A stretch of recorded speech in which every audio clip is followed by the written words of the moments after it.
3장 16절부터 17절입니다. 자, 시작. 하나님이 세상을 이처럼 사랑하사 독생자를 주셨으니 이는 저를 믿는 자마다 멸망치 않고 영생을 얻게 하려 하시느니라. 하나님이 그 아들을 세상에 보내신 것은 세상을 심판하려 하심이 아니요 저로 말미암아 세상이 구원을 받게 하려 하심이니라. 아멘. 자, 우리 다 같이 반갑게 인사 나누겠습니다. 주위 분들 보시고요. 메리 크리스마스, 즐거운 성탄절입니다. 메리 크리스마스입니다. 메리 크리스마스 해가지고 바로 옆을 건너입니다. 자, 평안하셨습니까? 아멘. 자, 우리 사랑하는 우리 향기로운 교회 모든 성도 여러분, 2013년 성탄절을 맞이해서 진심으로 축하와 감사의 마음을 전합니다. 오늘은 이 아기 예수님이 탄생하신 날입니다. 그래서 모든 인류가 기쁨으로 예수님의 어떤 탄생을 맞이하고 있습니다. 물론 일부에서는 예수님의 탄생의 의미를 진심으로 받아들이지 못하고 자신들만의 어떤 만족을 채우기 위해서 흥청망청하는 사람들도 참 많이 있습니다만, 우리가 성도라면 예수님이 이 땅에 육신의 옷을 입고 오신 그 진정한 의미를 깨닫고 되새기고 또 십자가 위에서 예수님이 받으신 고난의 의미를 살리는 그런 삶을 사는 것이 우리 성도들에게는 무엇보다도 아주 중요한 의미가 되어야 하지 않겠나 싶습니다. 요한복음 1장 14절 말씀을 보시면요, 예수님의 제자 요한이 예수님에 대해서 정의해 놓은 말씀이 있습니다. 말씀이 육신이 되어 우리 가운데 거하심에 우리가 그 영광을 보니 아버지 독생자의 영광이요 은혜와 진리가 충만하더라. 아멘. 성도가요, 예수님에 대해서 그분의 어떤 정체성의 의미를 깨닫고자 하면요, 여기 이 말씀에서부터 시작하는 겁니다. 아기 예수님은 말씀이 육신이 되어서 우리들에게 오신 분입니다. 그분의 삶의 모습이 또 그대로 이 말씀대로 사셨다는 겁니다. 말 한마디, 행동 한 가지가 말씀을 기준으로 행하여졌다는 것을 말씀하고 있다는 거죠. 그래서 분명 그분은 하나님의 아들이셨다는 겁니다.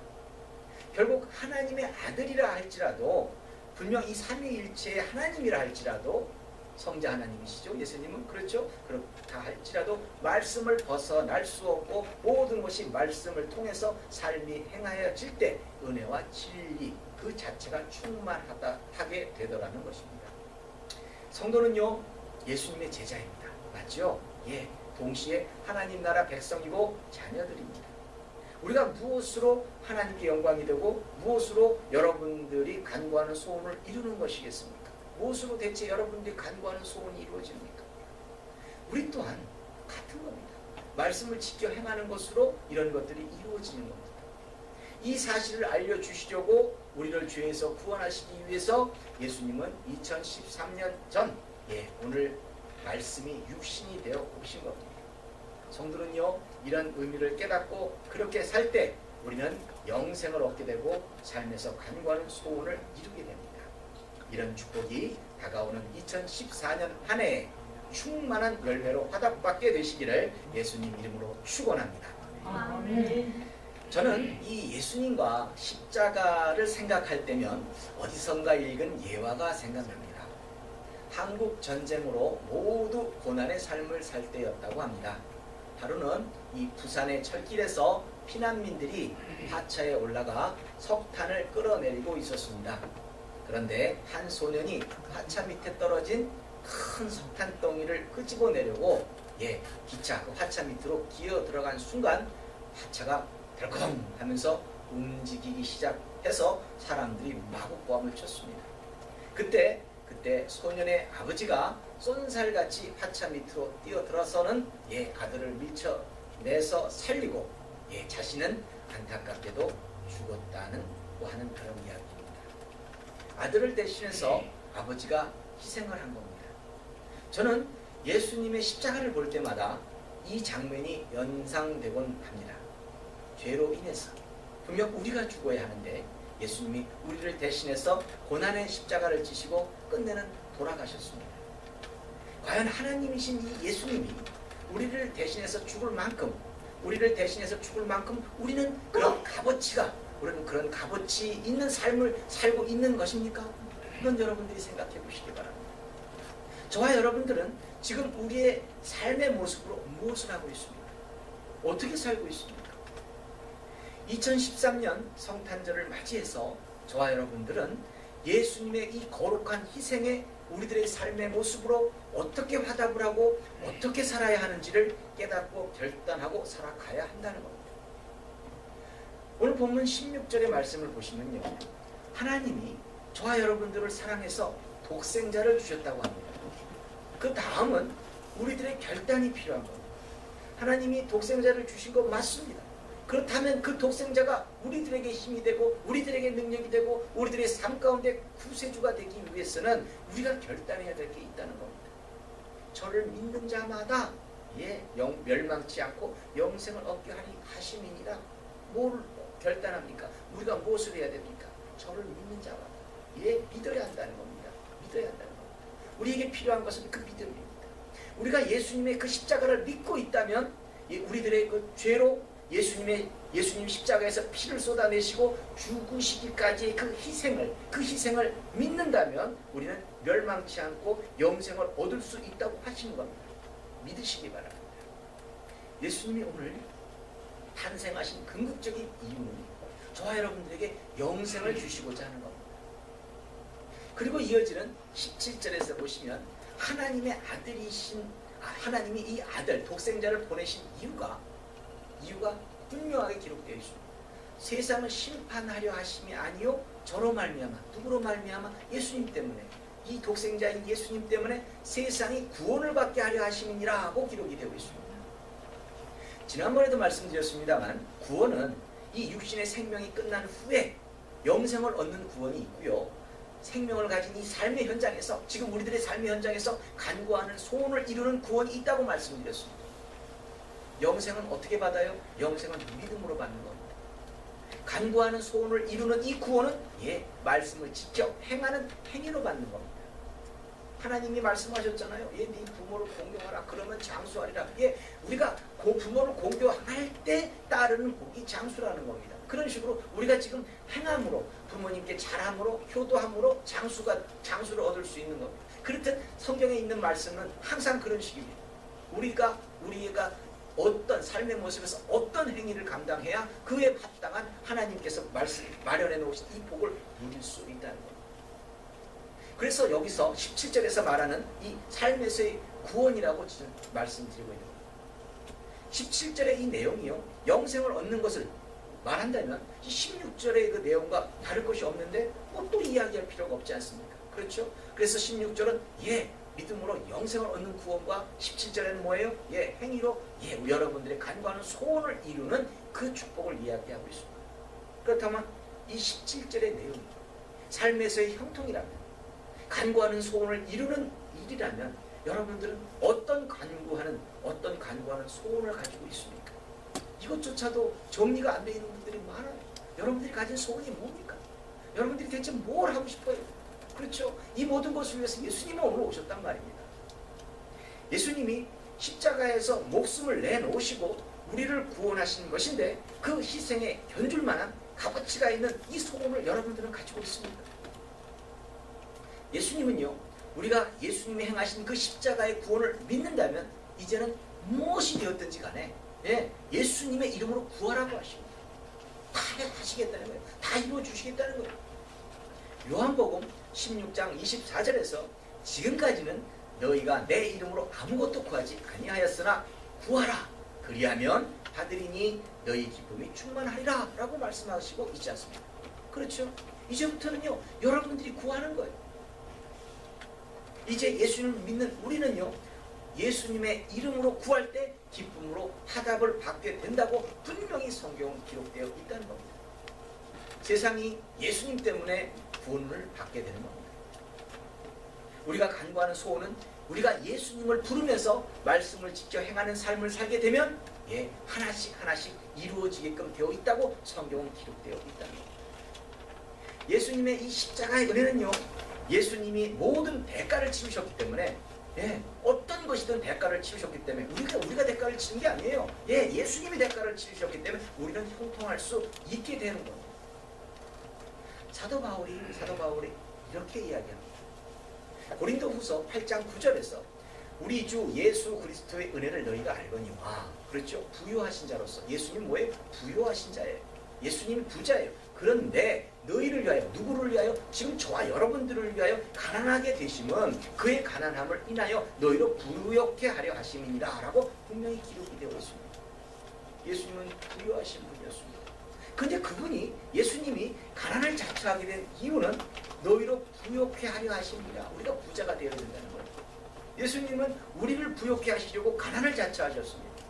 그렇다면 이런 예수님의 희생만큼이나 여러분들은 지금 부자가 되어 있습니까? 그것도 한번 생각해 보세요. 여러분들이 부자 되는 거는요, 성도가 부자가 되는 건요, 착각은 하지 마세요. 세상 사람들이 부자가 돼가지고 흥청망청 쓰라고 여러분들에게 부여를 주시는 건 아니에요. 그렇죠? 하나님의 말씀 가운데 살아내기 위해서 또 다른 부여가 필요한 거거든요. 그렇죠? 그런데 그 부여는 뭐예요? 예, 미리 다 예수님이 대가를 치러 놓으셨다는 거예요. 그러니 우리는 부자가 돼야 된다는 거죠. 예. 이 말씀대로만 성도는 예수님 때문에 부유케 되어야 예수님의 희생에 부응하는 거예요. 그 희생에 걸맞는 삶을 사는 겁니다. 2014년에는 여러분들 모두 부자가 되시기 바랍니다. 예수님 때문에 우리는 부자가 되어야 합니다. 그래야 성도가 말씀대로 사는 겁니다. 우리가 부유케 되는 대가는 예수님이 이미 지불해 놓으셨습니다. 본인이 가난하게 되심으로 말입니다. 이 땅에 육신을 옷을 입고 사셨을 때 그래도 인자가 머리 들 자가 없다고 고민하셨던 그 모습이 우리들로 부욕케 하시기 위해서 하셨다는 것을 여러분들 깨달아야 2014년에는 여러분들이 더 부유할 수 있지 않겠습니까? 또 이사야 53장 5절의 말씀을 보시면요, 예수님이 이 세상에 오셔서 삶의 모습으로 행하시는 것이 우리들에게 어떤 영향을 미치고 있다는 것을, 그 희생의 대가가 무엇이라는 것을 정확하게 표현한 내용이 기록되어 있습니다. 그가 찔림은 누가 찔려요? 예수님이 찔린 거죠. 예수님의 찔림은 우리의 허물을 인하며, 그가 상함은 우리의 죄악을 인하며, 그가 징계를 받음으로 우리가 평화를 누리고 그가 채찍을 맞음으로 우리가 남을 입었도다 라고 성경은 기록되어 있습니다. 우리의 허물 때문에 예수님은 가시관에 찔리시고요. 그렇죠. 창으로 찔리셨습니다. 맞지요? 우리를 구원하시기 위해서. 우리의 죄악 때문에 상함을 받으셨다고 합니다. 이 상함이 뭐겠어요? 결국 십자가에서 죽음으로 대가를 치르셨다는 겁니다. 예수님이 이런 징계를 받음으로, 이런 여러 가지 가시관에 찔리고 창으로 찔리고 목숨을 내놓는 그런 징계를 받음으로 그런 대가를 치르셨기 때문에 우리는 어떻게 돼야 돼요? 평화를 누려야 한다는 겁니다. 평화를. 예수님의 희생의 대가는 우리들의 평화입니다. 제가 늘 강조하는 평안한 심령, 여기서부터 시작하는 거거든요. 성도는요. 그렇죠. 그 심령을 말하는 겁니다. 거기다가 예수님의 이 채찍에 맞으신 대가, 이 예수님이 채찍에 맞으신 대가로 우리는 뭐예요? 나음을 입었도다라고 말씀하고 있지 않습니까? 이게 중요한 포인트라는 거죠. 이것이 여러분들에게 믿음으로 다가와줘야 돼요. 그래야 2014년대는 인생이 달라지는 거죠.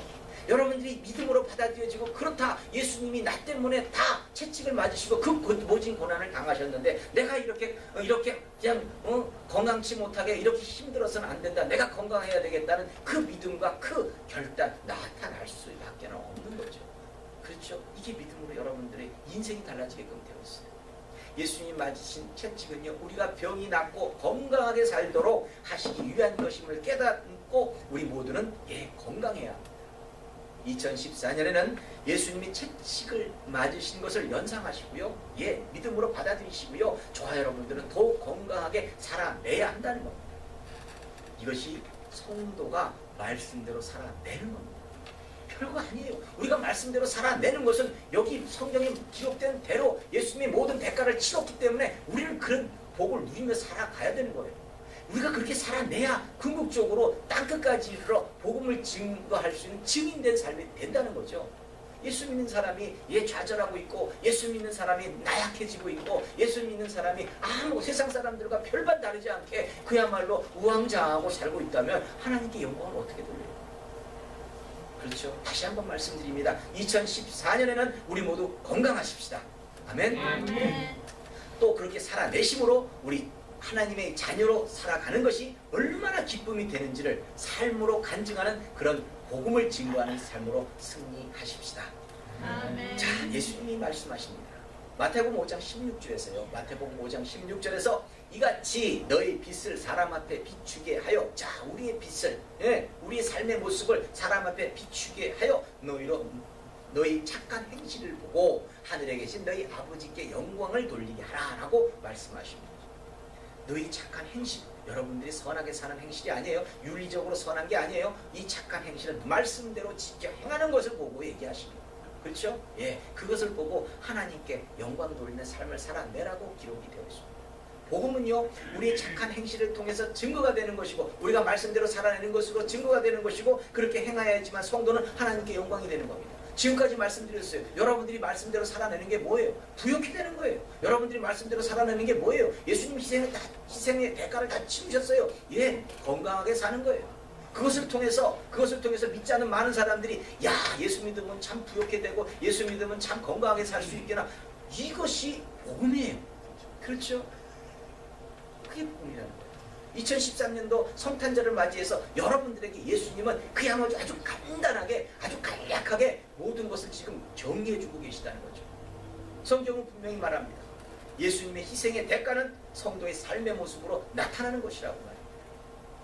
예수님의 이 십자가의 은혜를 성도가 믿음으로 받고 있다면 성도는 부요해야 합니다. 성도는 건강해야 하는 겁니다.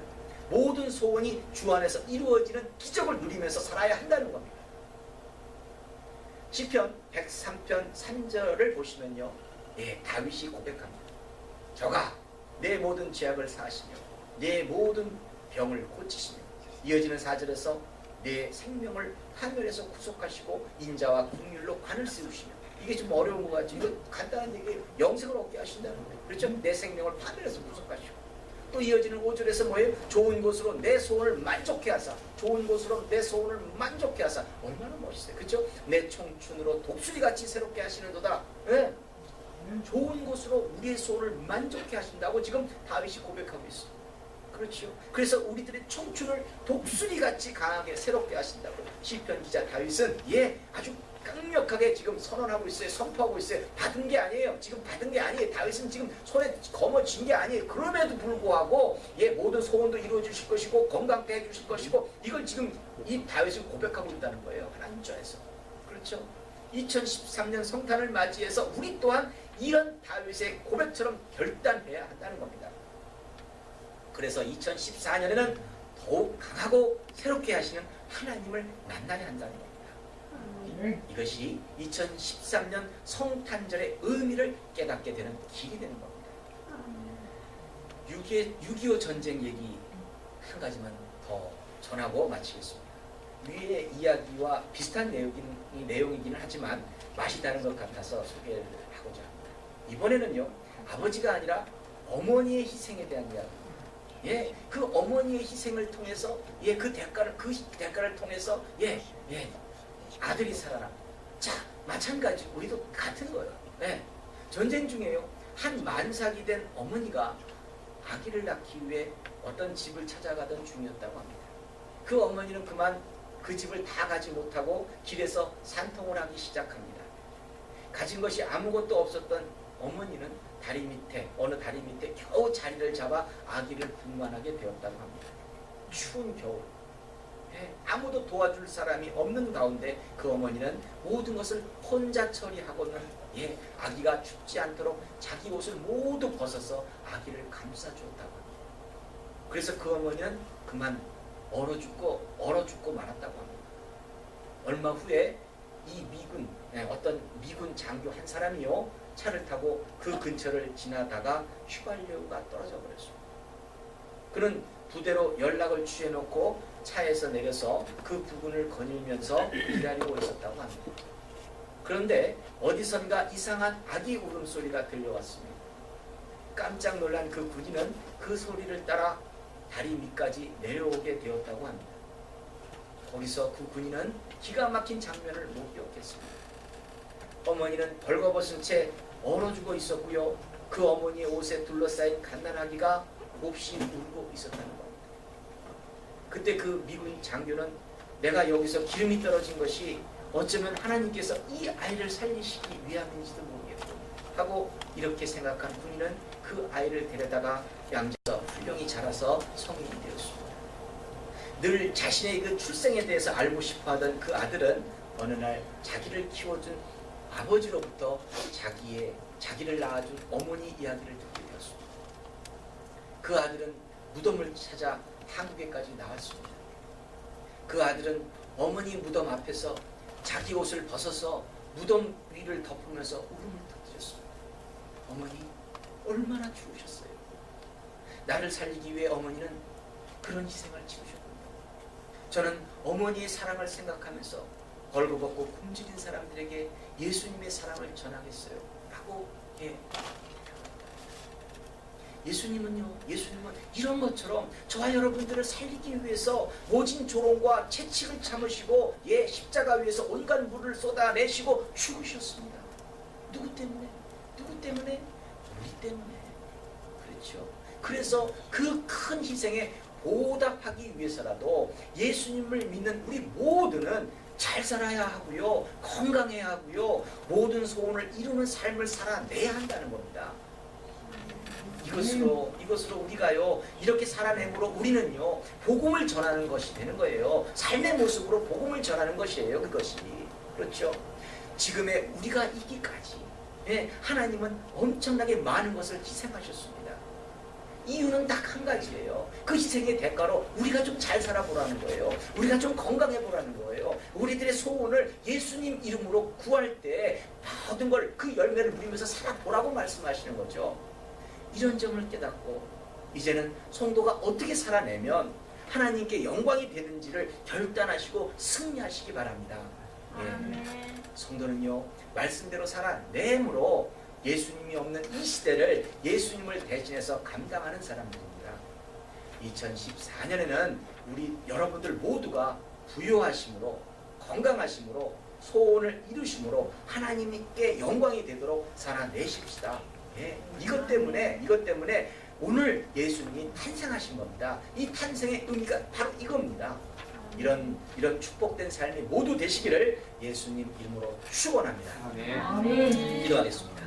할렐루야. 하나님 아버지 감사합니다. 믿음의 일꾼들에게 다시 한번 예수님의 탄생의 의미를 깨닫게 하시니 진심으로 감사를 드립니다. 그렇습니다. 예수님의 희생은 우리들에게 부요를 가져다 줘야 됩니다. 예수님의 그 희생은 우리들에게 건강을 가져다 줘야 됩니다. 우리가 예수님의 이름으로 무엇이든 구할 때 하나님 그 화답을 받아야 합니다. 저희들 그와 같은 삶을 살아낼 수 있도록 축복해 주시옵소서. 예수님께서 생명을 걸고 모든 대가를 치르셨는데 저희들이 누리지 못하고 살아가고 있다고 한다면 얼마나 안타까운 일입니까? 2014년도에는 이제 예수님의 그 탄생의 의미를 깨닫게 하셨사오니 2014년도에는 그와 같은 탄생의 의미에 화답하는 믿음으로 살아낼 수 있도록 도와주시옵소서. 우리가 부유할 때, 우리가 건강할 때, 우리가 소원을 이룰 때 믿지 않는 많은 자들이 복음을 지금 받아들이게끔 되어 있습니다. 그와 같은 삶을 살아낼 수 있도록 저희들을 사용하여 주시옵소서.